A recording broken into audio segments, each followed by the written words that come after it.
The three triads of the Enneagram are a way of grouping personality types based on shared characteristics. They've really evolved over time and are a major way the Enneagram continues to integrate widely held concepts from mainstream psychology. I also think they're just a great reminder of the ways we share so many behaviors with every personality type, no matter who they are. Okay, first triad is the Triad Centers, which is often just called the Triad because most folks don't know about the other two. And this triad is all about how we experience the world around us. If you're familiar with Myers-Briggs, this is that whole thinking versus feeling idea. However, with the Enneagram, there are three ways of knowing: through the head, through the heart, and through the gut, or the body. Type 3 achievers find themselves smack dab in the center of the heart triad, next to type 2s and type 4s. Now, their location is really important because being in the center of a triad means that you have no escape. No matter what wing you have, you are still in the heart triad. And there's a term for this. It's called being the impinged type. The impinged types are in the center of their respective triad. And you can remember them by thinking about the triangle that connects them within the Enneagram symbol. You can see that the 9 is in the center of the gut triad, the 6 is in the center of the head triad,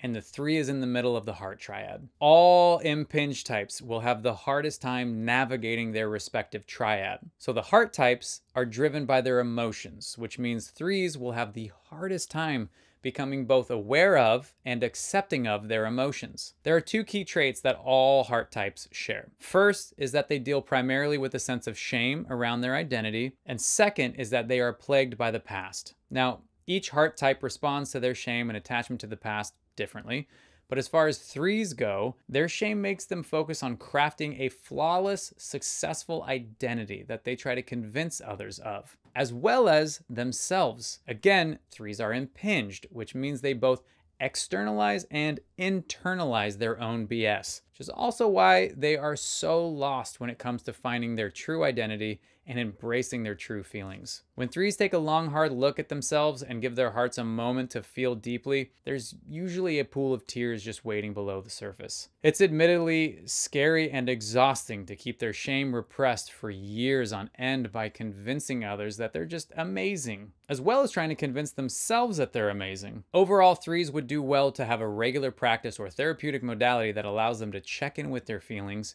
forgive the past, and be honest about who they are today. But I'll save my advice for the end of the episode. And moving on from the Triad Centers, let's talk about the Harmonic Triad. The Harmonic Triad is all about the way we cope with pain, trauma, or failure. The three groups within the Harmonic Triad are the competency group, the positive outlook group, and the reactive group. Type 3s are in the competency group, and they are very concerned with their goals and being perceived as a capable, outstanding human being. If they fail miserably at something, they're likely to just shift the goalposts and explain that they were actually shooting for a totally different target and don't really care about that other thing that didn't work out. There's another behavior that makes them look like 7s because 3s have a sort of upbeat spirit where they never seem deterred by setbacks and certainly don't like to focus on dark or heavy subject matters. This also ties into their status as the impinged type of the heart triad. So if they look unfazed by failure or trauma, it's just likely because they're so out of touch with their emotions, which is also why logic and competency or productivity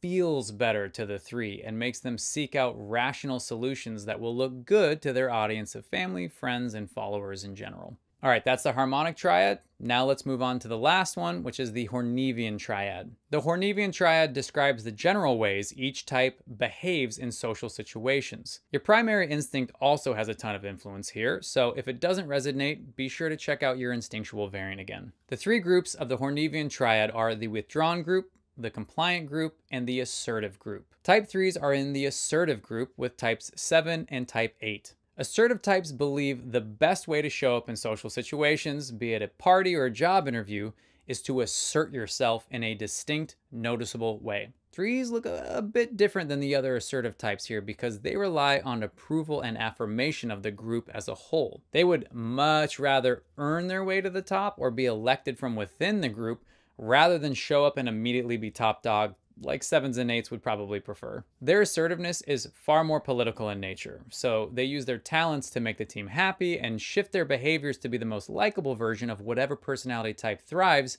in a given environment. Threes want to be remembered and revered, and they often want no part of being feared or looking overly enthusiastic if the group doesn't really value charisma for charisma's sake. Threes believe if they can just have a conversation with you in person, you'll love them, and thus their social problems will be solved by having asserted their physical presence. All right, now you know where type 3s fall in each Enneagram triad.